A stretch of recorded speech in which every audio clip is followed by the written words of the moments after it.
திருச்செந்தூரில் ஆடி அமாவாசையை ஒட்டி ஆயிரக்கணக்கான பக்தர்கள் தர்ப்பணம் கொடுக்க கடற்கரையில் குவிந்த நிலையில் 100 அடி தூரத்திற்கு கடல் உள்வாங்கியதால் பரபரப்பு ஏற்பட்டிருக்கிறது.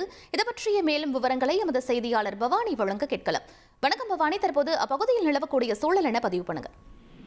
நிச்சயமாக, அதாவது திருச்செந்தூரில் ஆடி அமாவாசை முன்னிட்டு தற்பொழுது 100 அடி தூரத்திற்கு கடலானது உள்வாங்கி காணப்பட்டு வருகின்றது. அதாவது திருச்செந்தூர் சுப்பிரமணிய சுவாமி திருக்கோவில் முன்பிருக்கக்கூடிய கடல் அவ்வப்போது உள்வாங்கியும் சீற்றத்துடனும் காணப்படுவது வழக்கமானது. அது மட்டும் இல்லாமல் அமாவாசை பௌர்ணமி நாட்கள் உள்வாங்குவது காணப்படும். இந்நிலையில் இன்று ஆடி அமாவாசை நாளை முன்னிட்டு ஏராளமான பக்தர்கள் திருச்செந்தூர் முருகன் கோவில் முன்பிருக்கக்கூடிய கடற்கரையில் தங்களது முன்னோர்களுக்கு தர்ப்பணம் கொடுத்து வழிபாடு செய்து முருகனை தரிசனம் செய்து வருகின்றனர். இந்த நிலையில் இன்று ஆடி அமாவாசை தினத்தை முன்னிட்டு திருச்செந்தூர் முருகன் கோவில் முன்புள்ள கடல் உள்வாங்கி காணப்பட்டிருக்கின்றது.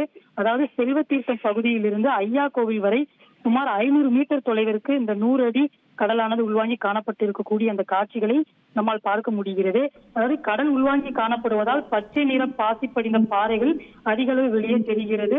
அதன் மேல் நின்று பக்தர்கள் புகைப்படம் எடுப்பது, செல்ஃபி எடுப்பது என்று ஆபத்தை உணராமல் தற்பொழுது நீராடியும் வருகின்றனர். மேலும் கடல் உள்வாங்கி காணப்படும் பகுதியில் அந்த 100 அடியை தாண்டி கடலுக்குள் சென்று நீராடியும் வருகின்றனர். இதனால் கடலோர பாதுகாப்பு குழுவினர் பக்தர்கள் பாதுகாப்பாக குளிக்குமாறு அறிவுறுத்தியும் வருகின்றனர்.